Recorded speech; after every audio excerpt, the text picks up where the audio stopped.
Hello and welcome all of you.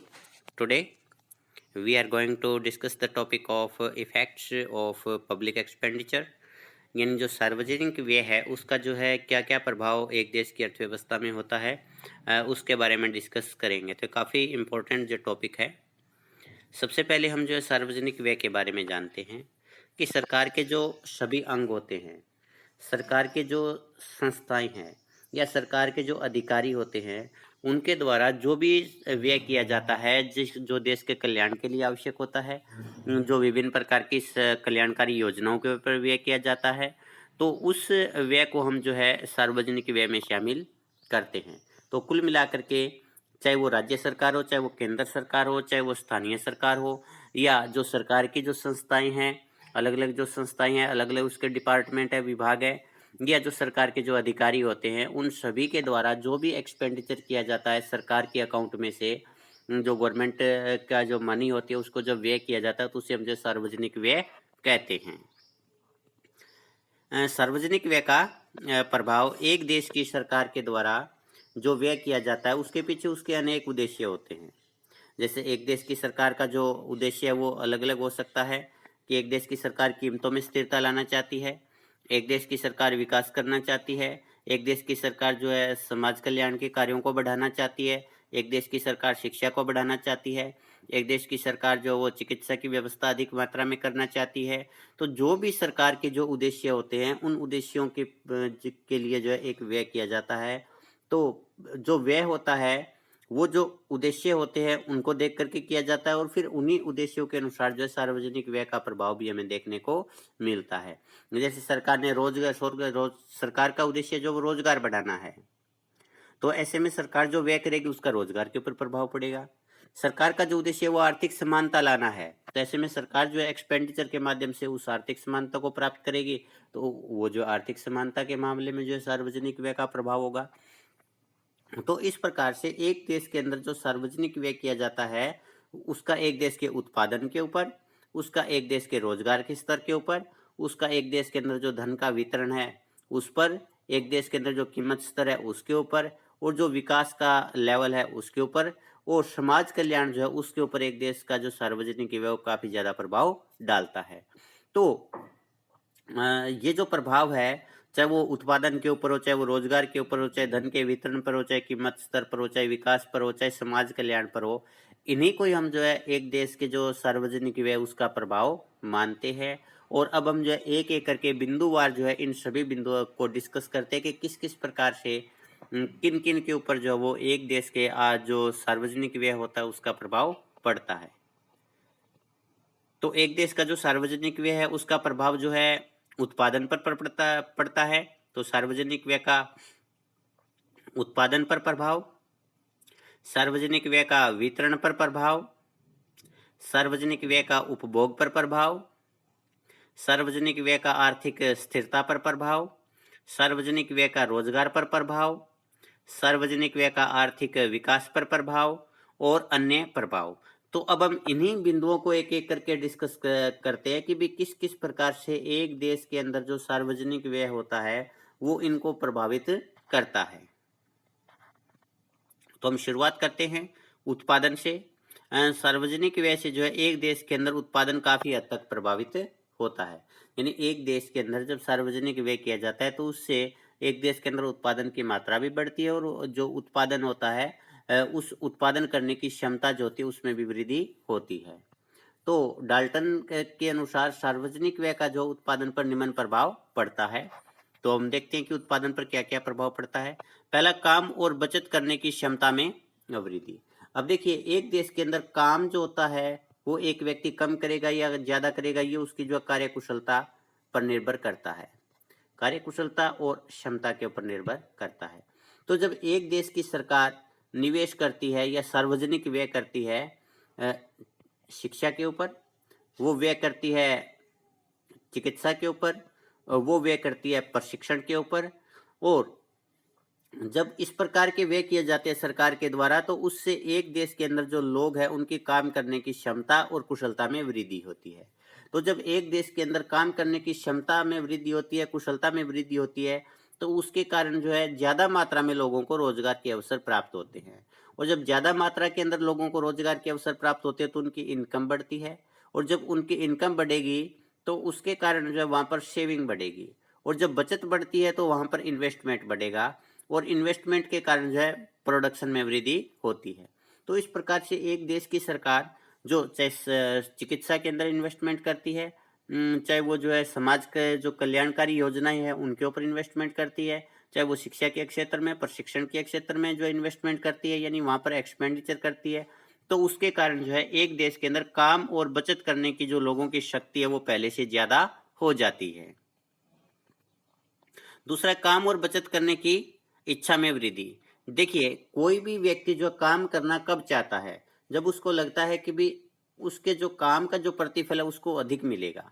तो जब सरकार जो एक्सपेंडिचर करती है तो उसके कारण जो है लोगों की इनकम में वृद्धि होती है, और जब लोगों को अधिक आय की प्राप्ति होती है तो वो काम करने के लिए प्रेरित होते हैं। तो इस प्रकार से सार्वजनिक व्यय के द्वारा जो है लोगों की काम करने की जो इच्छा उसमें वृद्धि होती है। दूसरा, सरकार जो विभिन्न प्रकार की सुविधाएं देती है, विभिन्न प्रकार की वस्तुएं और सेवाएं जो है जनता को उपलब्ध करवाती है, तो उसके कारण जो है सरकार की जो पब्लिक होती है उसकी बचत बढ़ती है, क्योंकि कुछ ऐसे एक्सपेंडिचर होते हैं जो कि सरकार करती है और उनको वस्तुएं और सेवाएं उपलब्ध हो जाती है तो उनको व्यय नहीं करना पड़ता। तो इसके कारण लोग जो है ज़्यादा से ज़्यादा बचत करने की कोशिश करते हैं, क्योंकि जब वो बचत करते हैं तो उस बचत के कारण फिर से उनकी जो है ज़्यादा इनकम जनरेट होने की संभावना होती है। तो सार्वजनिक व्यय के माध्यम से कुछ इस प्रकार की सुविधाएं, कुछ इस प्रकार की वस्तुएं जो है जनता को उपलब्ध करवाई जाती है, जिसके कारण उनकी काम करने की शक्ति बढ़ती है और बचत करने की शक्ति बढ़ती है। इसके साथ साथ काम करने की इच्छा और बचत में भी जो है वृद्धि, काम करने की इच्छा में और बचत करने की जो इच्छा उसमें भी वृद्धि होती है, और इन सब का जो है देश के आउटपुट के ऊपर जो है प्रभाव पड़ता है, क्योंकि जब एक व्यक्ति काम करने के लिए तैयार होता है तो उसके कारण वो प्रोडक्शन ज़्यादा करेगा क्योंकि मन से काम कर रहा है। दूसरा, जब बचत ज़्यादा होगी तो उसके कारण इन्वेस्टमेंट अधिक होगा, और जब इन्वेस्टमेंट अधिक होगा तो उसके कारण जो है कैपिटल फॉर्मेशन अधिक होगा, और जब कैपिटल फॉर्मेशन अधिक होता है तो वहाँ पर जो है आउटपुट का लेवल भी ज़्यादा होता है। तो इस प्रकार से सार्वजनिक व्यय जो होता है वो उत्पादन को बढ़ाने में सहायक होता है। नेक्स्ट है साधनों के पुनर्वितरण में सहायक। अब देखिएगा, दो प्रकार के क्षेत्र है, एक तो ए और एक बी है। इस क्षेत्र के अंदर साधन लगे हुए लेकिन उनके उत्पादन जो है ज्यादा नहीं हो रहा। इस क्षेत्र के अंदर साधन नहीं है लेकिन यहाँ पर जो उत्पादन की शक्ति है वो ज्यादा है, उत्पादन की संभावना ज्यादा है।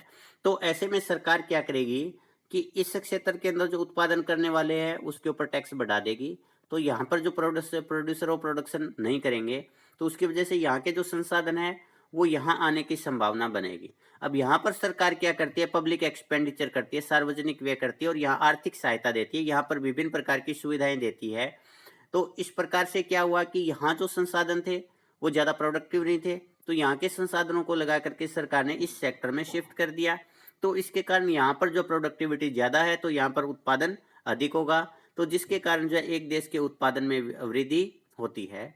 तो सार्वजनिक व्यय से सरकार आर्थिक साधनों को अनुत्पादक कार्यों से हटा करके उत्पादक कार्यों में लगाती है, और जब सरकार उत्पादक कार्यों में साधनों को लगाती है तो उसके कारण साधनों का पुनर्वितरण उस क्षेत्र में होता है जहाँ पर प्रोडक्शन ज़्यादा है, और इसके कारण उत्पादन में वृद्धि होती है।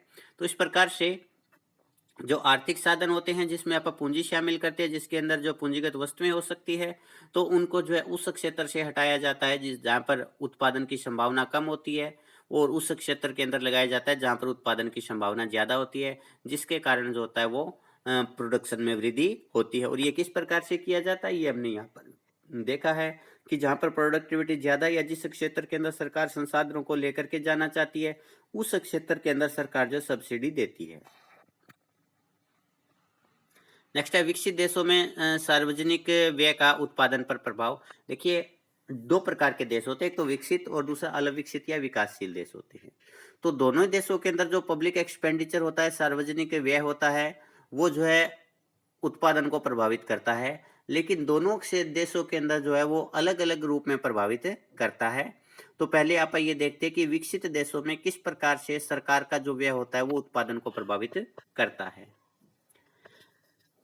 जो विकसित देश होते हैं उनके अंदर उत्पादन क्षमता तो होती है, यानी उन देशों के अंदर पहले से ही काफी अधिक मात्रा में इन्वेस्टमेंट हो चुका होता है, वहां पर जो प्रोडक्शन कैपेसिटी की कोई समस्या नहीं है। लेकिन इन देशों के अंदर जो समस्या होती है वो मांग की होती है, कि उत्पादन कर तो सकते हैं, बहुत ज़्यादा उत्पादन करने की क्षमता है वहाँ पर, लेकिन डिमांड न होने की वजह से वहाँ पर जो प्रोडक्शन नहीं किया जा रहा, क्योंकि अगर वो एक्सेस प्रोडक्शन करेंगे तो उससे मंदी आने की संभावना ज़्यादा है। तो इसलिए वहाँ पर जो प्रोडक्शन बढ़ाया नहीं जा सकता।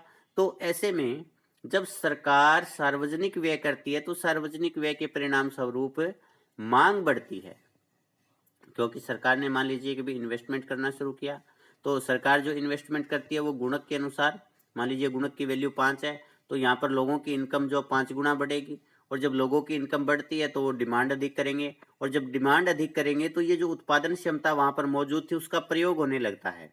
तो जब उत्पादन क्षमता का प्रयोग अच्छे से किया जाने लगता है तो उसकी वजह से जो उत्पादन में वृद्धि होती है।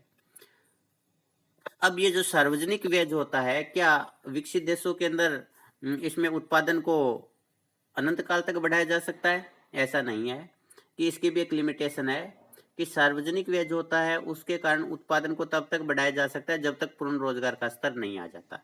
अब मान लीजिए कि भी एक देश के अंदर जो जितने भी उत्पादन के साधन से सभी को काम मिल गया, उसके बाद भी अगर पब्लिक एक्सपेंडिचर होता है तो उस पब्लिक एक्सपेंडिचर के कारण लोगों की आय बढ़ेगी, आय बढ़ने के कारण वो डिमांड अधिक करेंगे। अब प्रोडक्शन तो बढ़ नहीं रहा, क्योंकि सारी की सारी जो उत्पादन क्षमता थी उसका प्रयोग कर लिया गया, सभी साधनों को रोजगार में लगा दिया गया, तो उसके कारण केवल कीमत स्तर बढ़ता है। तो ऐसे में सरकार जो होती है वो विकसित देशों के अंदर तभी तक उत्पादन को बढ़ा सकती है जब तक कि पूर्ण रोजगार नहीं आता।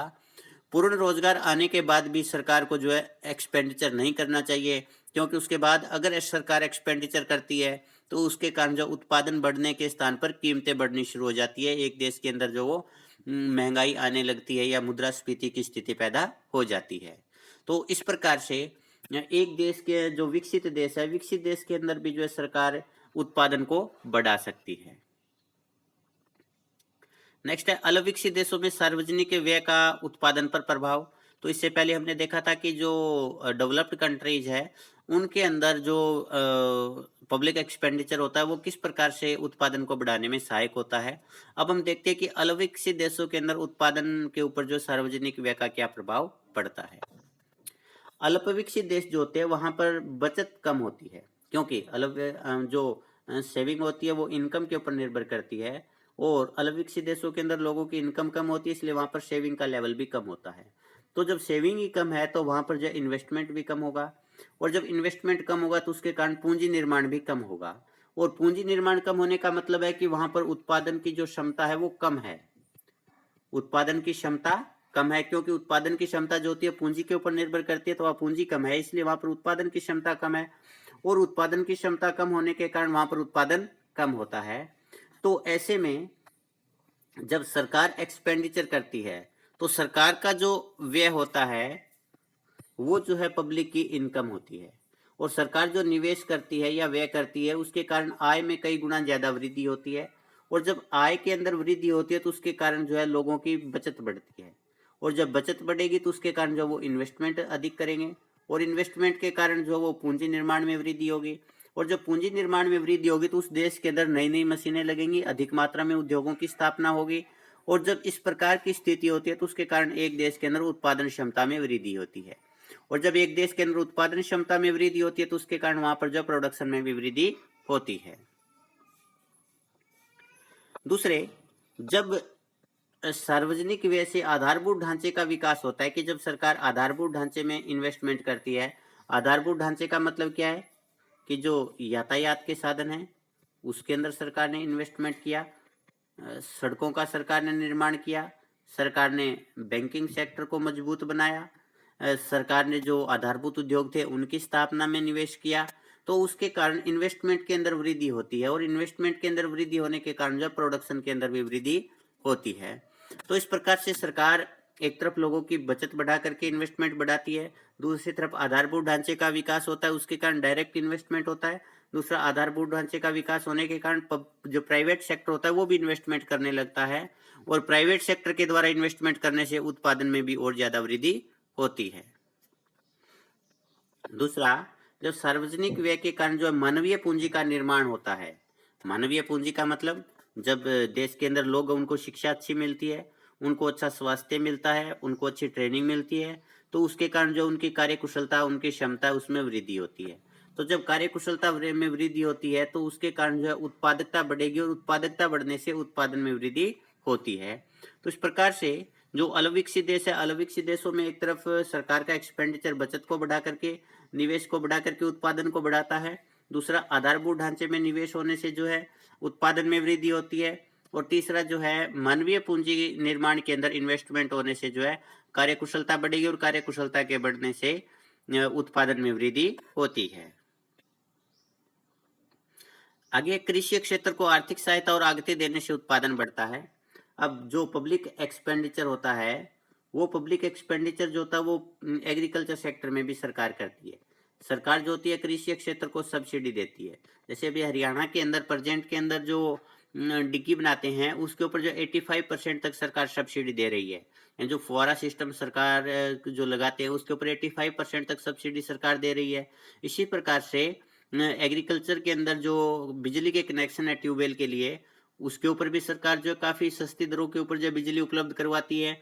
इसी प्रकार से सरकार ने जो हाल ही में डिसीजन लिया है कि जो डीएपी जो खाद थी उसका जो एक थैला 2400 रुपए में आता था, उसके ऊपर अब सरकार ने 1200 रुपए की और सब्सिडी बढ़ा दी है। तो उसकी वजह से अब वो 1200 रुपए का मिलेगा। इसका मतलब क्या हुआ कि ये जो कृषि उपकरण उनको मिल रहे हैं, सब्सिडी उनको मिल रही है, जो इनपुट उनको मिल रहे हैं जैसे खाद, बीज, स्प्रे, ये जो सस्ती दरों पर उनको उपलब्ध करवाए जाते हैं, तो उसके कारण जो एग्रीकल्चर सेक्टर होता है उसके उत्पादन में वृद्धि होती है। तो ये भी एक प्रकार से पब्लिक एक्सपेंडिचर, और पब्लिक एक्सपेंडिचर के कारण उत्पादन में वृद्धि हो रही है। पहले अपन प्रोडक्शन में जो वृद्धि देखी थी वो हमने औद्योगिक क्षेत्र में देखी थी। अब हम जो है एग्रीकल्चर सेक्टर के अंदर भी देखते हैं कि जो पब्लिक एक्सपेंडिचर होता है उसके कारण प्रोडक्शन में जो वो इंक्रीज होता है। आगे, सार्वजनिक व्यय से निजी निवेश में वृद्धि से उत्पादन बढ़ता है। अब जब पब्लिक एक्सपेंडिचर होता है तो पब्लिक एक्सपेंडिचर के कारण लोगों की इनकम बढ़ती है। पब्लिक एक्सपेंडिचर के कारण आधारभूत ढांचा जो होता है वो मजबूत होता है। तो एक तो लोगों की इनकम बढ़ने के कारण डिमांड बढ़ेगी, और डिमांड बढ़ने के कारण जो है वहां पर कीमतें बढ़नी शुरू होगी, और कीमतें बढ़ेंगी तो प्रॉफिट बढ़ेंगे, और जब प्रॉफिट बढ़ेंगे तो जो प्राइवेट इन्वेस्टमेंट है वो अधिक मात्रा में होगा, और जब प्राइवेट इन्वेस्टमेंट अधिक होता है तो वहां पर जो है उत्पादन में वृद्धि होती है। दूसरा, सरकार जब आधारभूत ढांचे में इन्वेस्टमेंट करती है तो उसके कारण कॉस्ट ऑफ प्रोडक्शन जो होती है वो कम होती है, और कॉस्ट ऑफ प्रोडक्शन कम होने से निजी सेक्टर के प्रॉफिट बढ़ते हैं, और जब निजी सेक्टर के प्रॉफिट बढ़ते हैं तो उसके कारण जो वो अधिक मात्रा में इन्वेस्टमेंट करते हैं वो, और उसके कारण उत्पादन में वृद्धि होती है।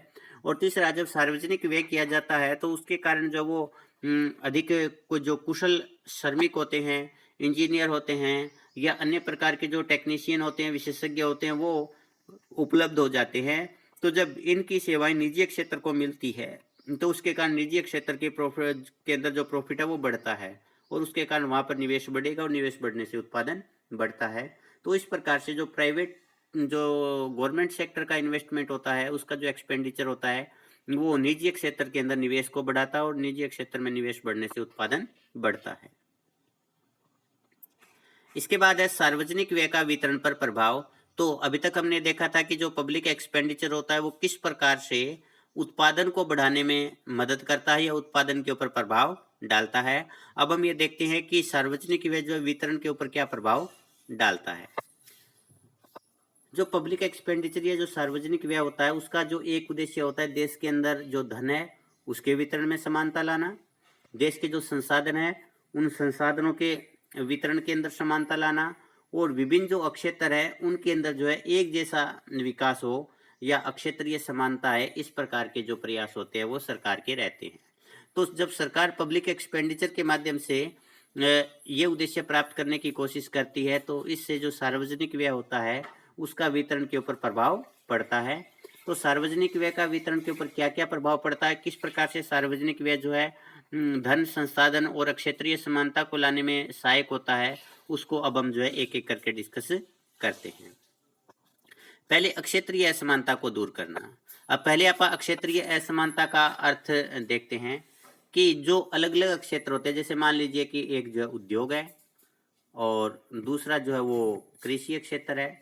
अब उद्योग जो है उसके अंदर ज़्यादा इन्वेस्टमेंट हुआ क्योंकि यहाँ पर जो है ज़्यादा संभावना थी प्रॉफिट की, तो इसलिए निजी क्षेत्र ने उद्योगों के अंदर इन्वेस्टमेंट किया, सरकार ने इनको आधारभूत ढांचा उपलब्ध करवाया, तो जिसके कारण ये क्षेत्र तो आगे निकल गया। लेकिन ये एग्रीकल्चर सेक्टर था, ये पिछड़ गया। तो ऐसे में सरकार जो है क्या करती है कि जिस क्षेत्र का कम विकास होता है, जैसे मान लीजिए यहाँ पर एग्रीकल्चर सेक्टर है, उसका जो कम विकास हुआ है, कृषि का कम विकास हुआ है, तो जब इसका विकास कम होता है तो वो दूसरे क्षेत्रों के मुकाबले पिछड़ जाते हैं। इसके कारण जो क्षेत्रीय असमानता बढ़ती है। तो सार्वजनिक व्यय के माध्यम से सरकार जो है उस क्षेत्र में अधिक निवेश करती है जिस क्षेत्र के अंदर असमानता ज्यादा होती है या विकास कम होता है। तो सरकार ऐसे में एग्रीकल्चर सेक्टर के अंदर इन्वेस्टमेंट करेगी, तो यहाँ पर आर्थिक सहायता उपलब्ध करवाई जाएगी, इनको सस्ते इनपुट उपलब्ध करवाए जाएंगे, इनको अन्य प्रकार की जो सहायता होती है, विशेषज्ञों की सहायता है या कोई जो है विदेशों से इनको टेक्नोलॉजी की मदद चाहिए, तो उस सब प्रकार की सहायता जो होती है सरकार को इनको उपलब्ध करवाती है। और ये जो सहायता जब सरकार उपलब्ध करवाएगी तो इसके कारण जो पिछड़ा हुआ क्षेत्र था, यानी यहाँ पर हमने एग्जाम्पल के तौर पर एग्रीकल्चर सेक्टर दिया है, तो उसका विकास होगा। और जब एग्रीकल्चर सेक्टर का विकास होगा तो उसके कारण दोनों क्षेत्रों के अंदर जो समानता आती है। इसी प्रकार से अलग अलग जो राज्य होते हैं वो भी पिछड़े हुए हो सकते हैं। जैसे अगर आप भारत के अंदर एग्जाम्पल के तौर पर लेते हैं तो एक तरफ हरियाणा और पंजाब है जो कि काफ़ी विकसित है, और दूसरी तरफ जो है हम लेते हैं कि बिहार है, तो बिहार जो काफ़ी पिछड़ा हुआ राज्य है। तो ऐसे में सरकार जो होती है सार्वजनिक व्यय के माध्यम से बिहार के अंदर ज़्यादा इन्वेस्टमेंट करेगी, वहाँ पर ज़्यादा सुविधाएं उपलब्ध करवाएंगी ताकि वहाँ पर जो है विकास की गति बढ़े और बिहार भी जो है विकास के मामले में हरियाणा, पंजाब या जो अदर स्टेट है उनके बराबर आ जाए। तो इस प्रकार से पब्लिक एक्सपेंडिचर के माध्यम से जो क्षेत्रीय असमानता होती है उसको दूर किया जा सकता है। नेक्स्ट जो होता है ये हमने कर ही लिया कि एग्रीकल्चर सेक्टर, और ये जो एग्जाम्पल के तौर पर हमने लिया था। अब नेक्स्ट है लघु और कुटीर उद्योगों का विकास। अब जो बड़े उद्योग होते हैं, एक तो बड़े उद्योगों के अंदर प्रॉफिट की संभावना ज्यादा होती है, और बड़े उद्योगों के अंदर जो होता है जितनी मात्रा में निवेश किया जाता है उतनी मात्रा में लोगों को जो है रोजगार नहीं मिलता, क्योंकि बड़े उद्योगों के अंदर ज्यादातर जो होता है पूंजी से काम होता है, मशीनों से काम होता है, तो उसकी वजह से वहां पर जो है उतने रोजगार नहीं मिल पाते जितना की इन्वेस्टमेंट किया गया होता है। तो ऐसे में सरकार जो होती है सार्वजनिक व्यय के माध्यम से लघु और कुटीर उद्योगों को अधिक आर्थिक सहायता प्राप्त कर देती है, उनके अंदर इन्वेस्टमेंट के लिए लोगों को प्रेरित करती है, उनको अन्य किसी प्रकार की सहायता होती है, जैसे विदेशों से अगर उनको आगत मंगवानी है तो उसमें सरकार मदद करती है। इवन कि उनको अगर अपना प्रोडक्ट बेचना होता है तो उस प्रोडक्ट को बेचने में भी गवर्नमेंट जो है उनकी मदद करती है। तो जब इस प्रकार से सरकार एक्सपेंडिचर करती है लघु और कुटीर उद्योगों के विकास के लिए, तो इन उद्योगों का विकास होता है। तो इन उद्योगों का विकास होने से इन उद्योगों के अंदर जो काम करने वाले लोग हैं उनकी इनकम में वृद्धि होती है। तो एक तरफ तो उनकी इनकम बढ़ेगी तो उनकी जो आय है वो दूसरे लोगों के समान हो जाएगी। दूसरा, जब इन लघु और कुटीर उद्योगों का विकास होता है तो इसके कारण ज्यादा लोगों को रोजगार मिलता है। तो जितनी ज्यादा लोगों को रोजगार मिलेगा उतनी ही ज्यादा लोगों की इनकम भी इंक्रीज होगी। तो जितनी ज्यादा लोगों की इनकम इंक्रीज होगी उसके कारण जो है आय की जो असमानता थी उसके अंदर कमी आती है, या आय की जो समानता है उसमें वृद्धि होती है। तो इस प्रकार से सरकार जो है वो सार्वजनिक व्यय के माध्यम से लघु और कुटीर उद्योगों का विकास करती है। लघु और कुटीर उद्योगों का विकास होने से जो रोजगार के ज्यादा अवसर पैदा होते हैं, साथ ही लोगों की इनकम बढ़ती है जिससे आय की असमानता में कमी आती है। आगे औद्योगिक विकास के प्रतिफल का वितरण। जब देश में बड़े बड़े उद्योगों का विकास होता है तो उसके कारण जो है राष्ट्रीय आय में तो वृद्धि होती है। अब ये जो राष्ट्रीय आय बढ़ी, इस आय का हिस्सा आप सोचिए गया किसके पास में? जो बड़े उद्योगपति है केवल उनके पास में गया। अब उसको जो पिछड़े वर्ग के लोग हैं, जो गरीब वर्ग के लोग हैं, उनके अंदर उस हिस्से को कैसे लाया जाए, ये सोचने वाली बात है। तो क्या ये सार्वजनिक व्यय के माध्यम से पॉसिबल हो सकता है? बिल्कुल ये पॉसिबल होता है। इसको आप समझते हैं कि जब इन लोगों की इनकम बढ़ी, सपोज कि ए व्यक्ति था, ए व्यक्ति ने जो है बड़ा उद्योग लगाया तो ए की इनकम बढ़ गई। अब सरकार ने ए के ऊपर जो कुछ टैक्स लगाया तो इस ए की बढ़ी हुई इनकम का, यानी जो औद्योगिक विकास था उसका एक हिस्सा जो सरकार के पास आ गया। अब सरकार इस इनकम को जो एक्सपेंडिचर करती है, व्यय करती है, तो सरकार जब इस आय को जो सरकार ने जो है औद्योगिक विकास से प्राप्त किया है, सार्वजनिक व्यय के माध्यम से जो है इस वृद्धि का लाभ देश को दिया जा सकता है। कि सरकार जो है इस व्यय को जो है लोगों की सुख सुविधाओं के लिए, उनके कल्याण की योजनाओं के ऊपर जो है कर लगाती है। तो इसके कारण इस आय का जो बड़ी आय थी, जो बढ़ा हुआ उत्पादन था, उसका वितरण जो है दूसरे लोगों में भी किया जा सकता है। ये केवल सरकार के एक्सपेंडिचर से पॉसिबल है। तो ऐसे में सरकार को जो इनकम प्राप्त हुई, सरकार क्या करती है, सरकार उसका निवेश करेगी, निवेश करके और उद्योग लगाएगी। तो जब सरकार उद्योग लगाती है तो उसमें जो उद्योग है उसमें काम करने वाले जो लोग हैं उनकी इनकम बढ़ती है। तो जब उद्योगों के अंदर काम करने वाले लोगों की इनकम बढ़ेगी तो उसके कारण जो है वो जो आय पहले बड़े उद्योगों के अंदर थी, अब उस आय का हिस्सा जो वो छोटे लोगों की तरफ भी आ गया। दूसरा इसका ये प्रभाव होता है कि जब सार्वजनिक क्षेत्र के अंदर काम करने वाले लोगों की अधिक इनकम होती है तो उसके कारण जो निजी उद्योगों के अंदर जो काम करने वाले कर्मचारी है वो भी अधिक आय की मांग करने लगते हैं, क्योंकि वो कहते हैं कि भी ये व्यक्ति है वो सरकारी उद्योग में काम करता है, सार्वजनिक सेक्टर में काम करता है, और जो काम हम कर रहे हैं वही काम वो कर रहा है, तो वो जितनी तनख्वाह ले रहा है हमारी तनख्वाह भी उतनी की जाए। तो इसके कारण निजी क्षेत्र के ऊपर दबाव बढ़ता है। दूसरा, जो निजी क्षेत्र अगर उनको अधिक इनकम नहीं देता है तो वो जो कर्मचारी होते हैं वो प्राइवेट गवर्नमेंट सेक्टर के अंदर जाने लगते हैं, तो उसे अपने कर्मचारियों को अपने पास रोके रखने के लिए भी अधिक इनकम देनी पड़ती है। तो इसके कारण अब हम देखते हैं कि सरकार के द्वारा निवेश करने से उद्योग लगे, लोगों की आय बढ़ी। दूसरा, इसके कारण जो निजी क्षेत्र के अंदर जो उद्योग थे उनको भी लोगों की आय बढ़ानी पड़ी। तो इस प्रकार से जो औद्योगिक विकास था उसका जो प्रतिफल है या उसका जो लाभ है, उस लाभ का बंटवारा जो होता है बाकी क्षेत्रों में भी होता है, बाकी लोगों को भी मिलता है। तो इस प्रकार से औद्योगिक जो विकास होता है सार्वजनिक व्यय के माध्यम से, उसका जो वितरण होता है, उसके प्रतिफल का वितरण है, उससे प्राप्त आय का वितरण है, वो पूरे देश के अंदर किया जा सकता है। आगे कमजोर वर्ग को लाभ। सरकार जो होती है कर के रूप में पहले धनी वर्ग से आय प्राप्त करती है, और जब सरकार उस प्राप्त आय का प्रयोग गरीब वर्ग के कल्याण के कार्यों पर करती है तो उसके कारण जो कमजोर वर्ग को लाभ मिलता है। अब गरीब वर्ग के कल्याण के ऊपर सरकार किस प्रकार से व्यय करती है, सरकार जो उनको अच्छी शिक्षा की व्यवस्था करके देती है, यानी स्कूल खोलती है, कॉलेजेस खोलती है जहाँ पर उनके बच्चे पढ़ते हैं। जब उनके बच्चे पढ़ेंगे तो वो जो है अच्छा काम धंधा शुरू करेंगे, अच्छी नौकरी प्राप्त करेंगे तो उनकी आय बढ़ेगी। दूसरा, चिकित्सा की सुविधाएं, कि सरकार जो होती है चिकित्सा की सुविधाएं देती है, जो इसके कारण जो श्रमिक होते हैं उनका स्वास्थ्य बेहतर होता है, और अगर उनका स्वास्थ्य बेहतर होगा तो वो अधिक काम करेंगे जिसके कारण उनकी आय में वृद्धि होगी। इसी प्रकार से सरकार बेरोजगारी भत्ता देती है, सरकार जो है श्रम कल्याण के लिए जो वो भत्ता देती है, यानी जो कामगार श्रमिक होते हैं उनके बच्चों की पढ़ाई के लिए आर्थिक सहायता देती है, या उनको जो है काम धंधा शुरू करने के लिए, अपने कार्य का विस्तार करने के लिए सरकार मदद देती है। तो इसके कारण जो होती है उनकी कार्य क्षमता बढ़ती है, और जब कार्य क्षमता बढ़ेगी तो उसके कारण आय में वृद्धि होगी, और जब आय में वृद्धि होगी तो उसके कारण आय के वितरण में जो समानता आती है, क्योंकि ये वो वर्ग था जिसकी इनकम कम थी। तो इस कम इनकम वाले वर्ग के साथ जो वो इनकम बढ़ाने के लिए सरकार का जो व्यय होता है वो काफी मददगार साबित होता है।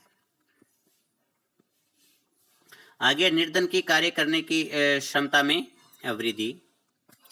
सार्वजनिक व्यय के माध्यम से सरकार जो होती है वो निर्धन वर्ग के लोगों को मुफ्त शिक्षा देती है, उनके लिए मुफ्त ट्रेनिंग की व्यवस्था करती है। तो जब वो शिक्षा प्राप्त करते हैं तो उसके कारण उनकी काम की क्षमता बढ़ती है, उनको काम करने की विधियों के बारे में जानकारी मिलती है, जैसे आईटीआई करवाते हैं, या वोकेशनल एजुकेशन करवाते हैं, या कोई अन्य ट्रेनिंग प्रोग्राम चलाते हैं। तो उसके कारण जो है उनको प्रशिक्षण मिलता है, तो उनसे प्रशिक्षण मिलने से उनकी काम करने की क्षमता और योग्यता में वृद्धि होती है, और जब उनकी काम करने की क्षमता और योग्यता बढ़ेगी तो उसके कारण उनकी प्रोडक्टिविटी बढ़ती है, उत्पादकता बढ़ती है, यानी उतना ही समय लगा करके वो पहले से ज्यादा प्रोडक्शन कर पाते हैं, और जब प्रोडक्टिविटी बढ़ती है तो उसके कारण इनकम भी बढ़ती है, और जब इनकम बढ़ेगी तो उसके कारण जो है आय की समानता है वो आएगी।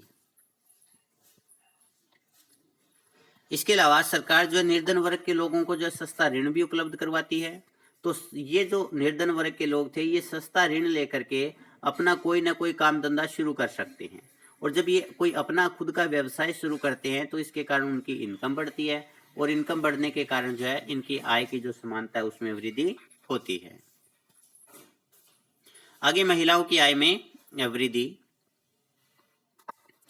सार्वजनिक व्यय के माध्यम से सरकार जो होती है वो महिलाओं की कल्याण के लिए, उनको रोजगार के लिए भी अनेक योजनाएं चलाती है। अब देखिए, पहले तो हम जो है सिंपल देख रहे थे कि भी एक अमीर वर्ग था, एक गरीब वर्ग था। अब अगर आप देखते हैं तो पुरुष और जो महिला होती है उनकी आय में भी काफी असमानता होती है। तो ज्यादातर जो भारत की अगर आप बात करते हैं तो वहां पर महिलाएं जो पिछड़ी हुई है, उनकी इनकम जो वो कम है। तो ऐसे में सरकार जो होती है सार्वजनिक व्यय के माध्यम से महिलाओं के कल्याण के लिए योजनाएं चलाती है, उनके रोजगार के लिए योजनाएं चलाती है। तो जब उनको अधिक रोजगार मिलेगा तो अधिक रोजगार मिलने के कारण जो है उनकी आय वृद्धि होगी, और आय के बढ़ने से जो महिला और पुरुष के अंदर आय की असमानता थी उसमें कमी आती है। जैसे एग्जाम्पल के तौर पर जो वो सेल्फ हेल्प ग्रुप SHG की स्वयं सहायता समूह जो होते हैं उनके माध्यम से सरकार जो होती है महिलाओं को लोन देती है, और उस स्वयं सहायता समूह के माध्यम से महिलाएं जो लोन लेकर के अपना कोई व्यवसाय शुरू कर सकती है, काम धंधा शुरू कर सकती है। उससे महिलाओं की इनकम बढ़ती है, और जब महिलाओं की इनकम बढ़ेगी तो उनकी इनकम है वो पुरुषों के समान होगी, और इससे जो है वो जो आय की असमानता थी वो दूर होती है। अब इसके बाद है सार्वजनिक व्यय का जो उपभोग पर प्रभाव। सार्वजनिक व्यय जो होता है उपभोग को भी प्रभावित करता है। सार्वजनिक व्यय के कारण उपभोग में वृद्धि होती है। वो कैसे होती है वो देखिएगा कि जब सरकार जो है एक्सपेंडिचर करती है, तो सरकार का जो एक्सपेंडिचर वो पब्लिक की आय है, यानी सरकार का जब एक्सपेंडिचर बढ़ा उसके कारण लोगों की आय बढ़ती है, और जब लोगों की आय बढ़ती है तो वो डिमांड अधिक करेंगे, और जब वो डिमांड अधिक करेंगे तो उनका कंजप्शन बढ़ता है। तो जब उनका कंजप्शन बढ़ता है तो उसके कारण उनके जो जीवन स्तर है उसमें सुधार होता है, और एक बार अगर लोगों का जीवन स्तर सुधर जाता है तो वो जो है उनके काम करने की क्षमता को भी प्रभावित करता है, उनके काम करने की इच्छा को भी प्रभावित करता है। तो इसके कारण जब उनके काम करने की इच्छा अधिक होगी, उनके काम करने की योग्यता बढ़ेगी, क्योंकि अब उनको अच्छा जो खाना पीना मिल रहा है, उनका स्वास्थ्य बेहतर है, तो वो ज्यादा काम कर पाएंगे। तो उससे इनकम उनकी और बढ़ेगी, और जब उनकी इनकम और बढ़ेगी तो और ज्यादा कंजप्शन करेंगे। तो इस प्रकार से सार्वजनिक व्यय जो होता है वो उपभोग को प्रभावित करता है।